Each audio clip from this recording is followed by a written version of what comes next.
All right. Welcome to another edition of Shabbat Lounge. This is Matt. And Jake here. And today we're doing more of Talking Torah. Talking Torah. And we appreciate you taking a minute to stop and check this out. And we're doing a new thing where we're doing the Torah Portions. And thank you for fixing that. And we're going to look at, how did you say it? Vayer. He appeared. Yes. Who's the he? He is Yahweh. Yahweh. It seems like it might be important. Yes. Then this one gets, this one could have a R rating. Yeah. For those of you with sensitive ears. Yes. Hide your children. Yes. No. There may be some things that you may not want them to know about at the moment, and you might have to educate them when the time is right. Yes. But this is Sodom and Gomorrah. A lot more. Yes. So and there is a sounds lot exciting. More. A lot more. And so Genesis, what is for some reason, I'm going to hide this. Genesis, what? 18? 18:1 to 22:24. So that is where we find ourselves. So almost immediately in this story, we see there's a meal, there's hospitality. These people, these angelic beings, if you will, come to Abraham, have a meal. And Jake pointed out it was kind of like the Last Supper. Right? They come and wash their feet and have a meal. And then, I guess that's where the similarities end, except for the fact that after that, something else happens, right? Mm-hmm. Which is Day of Atonement. Mm-hmm. And so that's kind of you see this judgment happen, but first you see Feast of Trumpets kind of verbiage where there's this outcry. You see mercy. There's mercy involved in the fact that Lot gets to escape, Lot and his family. Yeah. And so the legend has it that Lot preached in Sodom and he tried to convert the people, very similar to what you see with Jonah in Nineveh. But in this case, for Lot, it didn't work out like that. Yeah. So they more affected him. Yeah. It would seem. And you've got that we discussed. There's not really trumpets, but it's the concept of trumpets and the outcry. And there's this. It says in the text that he hears an outcry, and we don't know if that's the land outcrying for the blood that was spilt, or Lot's family crying out. Right. But I don't really think it's Lot's family crying out because they seemed a little reluctant to leave. It's not that you don't really get this in the text that they're like, "Oh, we're so glad you're here to save us." They're kind of like, "What are you doing? Yeah, we got to do what? What's happening?" Okay, what do I have to do that? Yeah. Does he really mean he's going to do that? So it's not real clear in the text who is crying out to Yahweh to look over at Sodom and fix the situation, but it does say that there's an outcry and he hears it and reacts. So it's almost like there's this sped up version of the feast days and what they represent going on in this story. Yeah, that's pretty fascinating. Definitely something to check out and research. And he talks along with that, the smoke of a furnace, was alluded to here, which all kind of fits like end time. It does seem like a model of end times apocrypha, where you have the Father coming and warning and trying to call his people out one more time before it's too late. Yeah. And then there's a moment when it is too late. And if you haven't listened, you're going down in flames. Yeah. And there's only a small remnant that comes out of it. Yeah. And you have this whole thing of, don't look back. We'll talk about that in a second. But, we call this the R-rated portion where there's this negotiation with Abraham, and he's like saying, he starts with a big number and it keeps getting smaller about, if you find this many righteous, and all the way down to a very small number. How many was it at the end? I think it started with 50 and went down to 10. Yeah. And so they didn't even find 10. Yeah. And which is interesting. It's another example of grace in the Old Testament. Yeah. It's another example of Yahuwah listening to his people, listening to his servant, having compassion. And then you've got this whole creepiness of the angels and the men like pounding on the door. Let us have these men, for weird craziness, for sure. Yes. They just wanted to know them. Yes. Just wanted to get to know them. That's all it is. And, this is another proof text of there were people who wanted to have relations with angels. It's clear that there is something that, these people recognized, that these people that came to visit might be different, or it was just the custom. Either way, I mean, it's just lots of weirdness. Yeah. And I think with the negotiation thing, I really like that part of it, because I see that as Abraham is really, he's not questioning Yahweh. He's inquiring of him. He's trying to figure out Yahweh's character here. Yeah, he's learning. And then you have this whole terrible story, which kind of peels back the curtain a little bit on Lot, where he's like, take my daughters. They've never been with a man. And the whole time you can see the mother of the daughters being like, pow, pow, like, what are you saying? You shut up.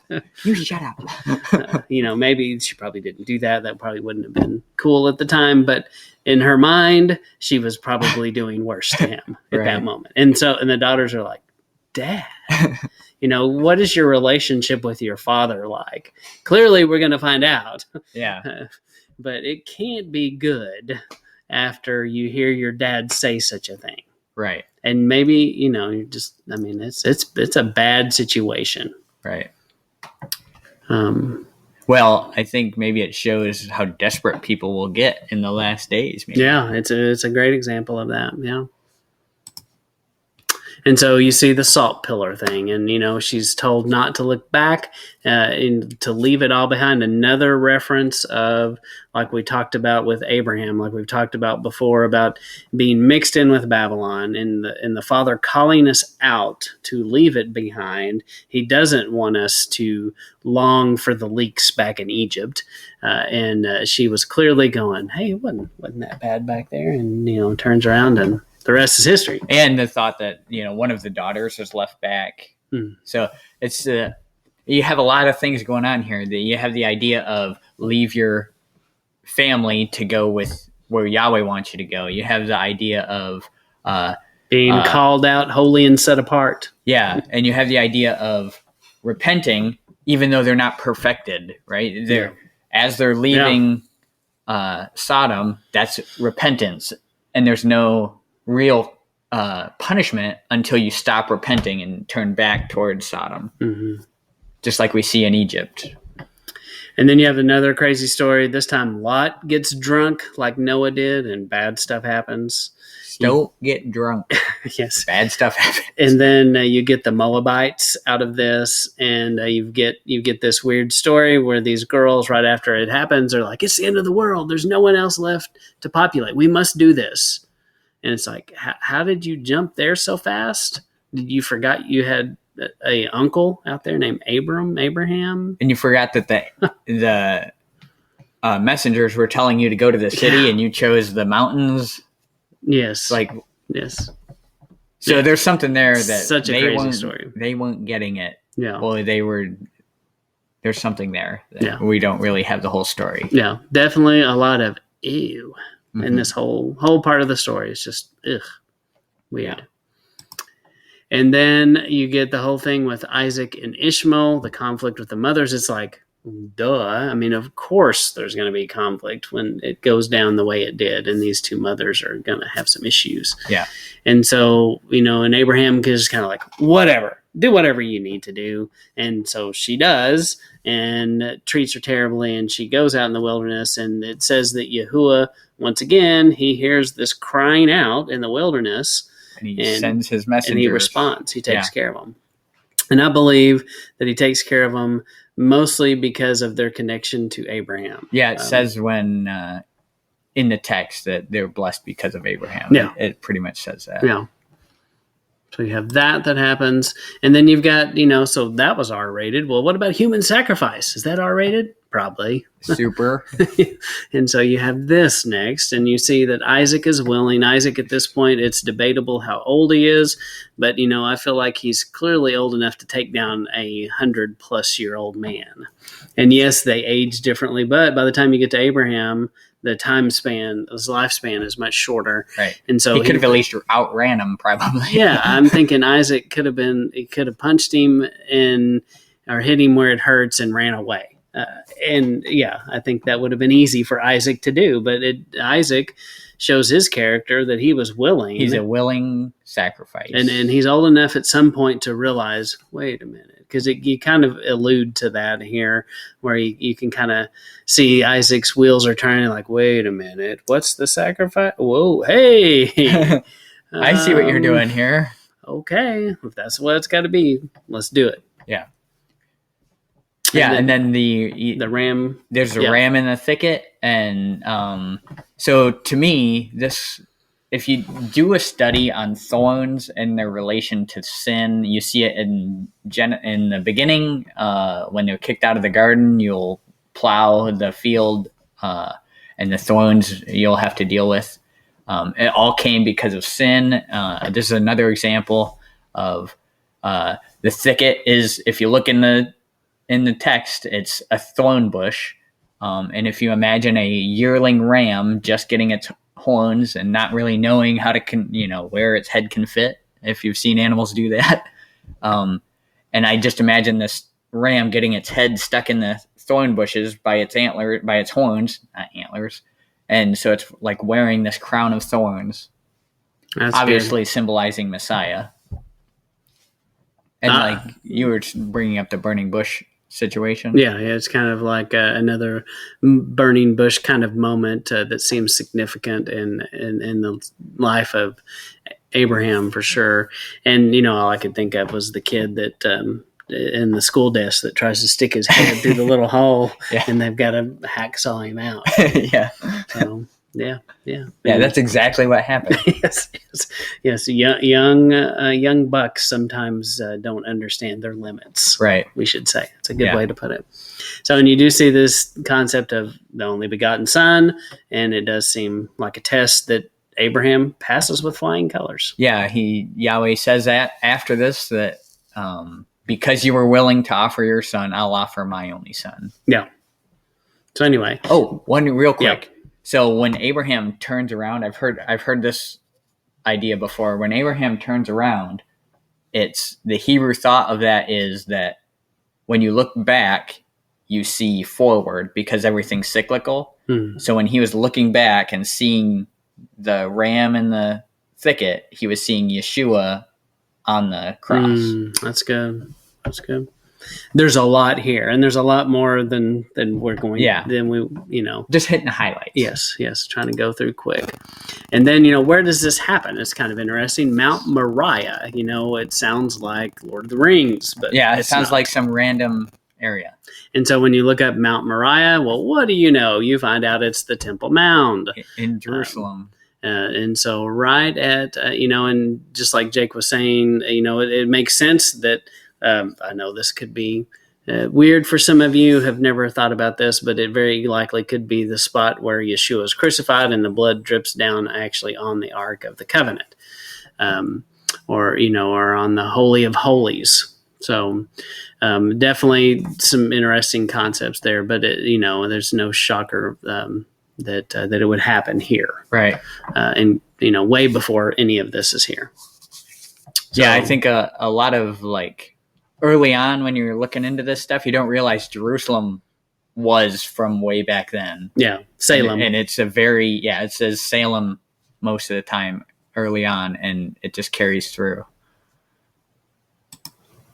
And then it talks about the oaks of Mamre, and that's always been kind of interesting to me because in this story early on, you see lots of references to the oaks of Mamre. Yeah.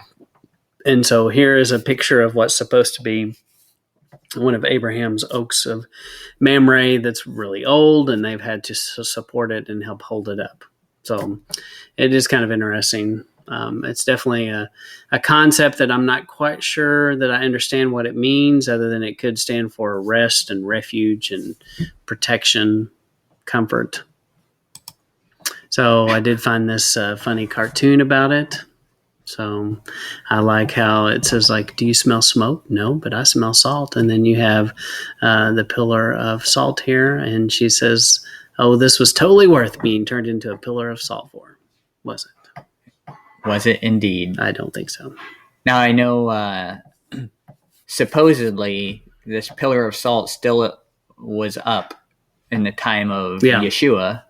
And that's what Josephus says, and he says that he had seen this pillar of salt. Yeah. Yeah, So that's interesting. A good visual reminder. So Yahuwah does have a lot of visual reminders like this for his people, and that's one you would not forget. And so this is kind of the area we're talking about. A lot of people believe Sodom and Gomorrah was down here in the bottom of the Dead Sea, and might even be part of the reason that, okay, so let's think about this. The lowest spot on the planet happens to be at the Dead Sea, probably where Sodom and Gomorrah was, and there was a giant explosion, and it makes sense that at a place where the earth swallows up a city, that it might be connected to the lowest point on earth. Might be some sinkhole activity there. Yes. So, and you can see the location of Mamre, Hebron, Shechem, all of in Salem. All of these are, places in the story that we've just discussed. So I think it's good to kind of look up maps and try to have an understanding of where some of this happens. The maps are always the thing at the back of the book that I didn't pay much attention to. Yeah. Actually, I did, because I'm kind of a map nerd. That's a lie. Maps. So, and here you see it again: Mamre, Hebron, Jerusalem, Bethlehem, and you've got the Dead Sea over here on the right, and the ocean is on the left, if you will, on the map, and it shows you that. Yeah. And so then, this is just another map. I like the fireworks here. Yes, I do. Could you argue it's like a nuclear bomb goes off? Yeah, I think so. I mean, this was bad news. And it does say, incidentally, it rains what? Fire. And brimstone. Yeah. Yes. So, and we see that also in Egypt, and then you see it again in end time. So clearly there are a lot of end time references to this. Yeah. Things to, I don't want to be in that. I want to be rescued. Yes. And then is that it? Yep. Looks like it. I think that's it. So, once again, we're trying to do quick overviews of these Torah portions. They're meant to be kind of fast and furious. And we want you to go read these Torah portions and check it out. See what you think, and try to read it with an open mind. And anything else? Nope. I think there's a ton of stuff in this Torah portion. So pay attention while you're reading through it. Yes, there's a lot here. A lot more than we can do in the time we've allotted here. So yeah. So if you like this kind of content, let us know, and give us a like and subscribe and all that. Please share this with others. And thank you for stopping by to check out Sabbath Lounge.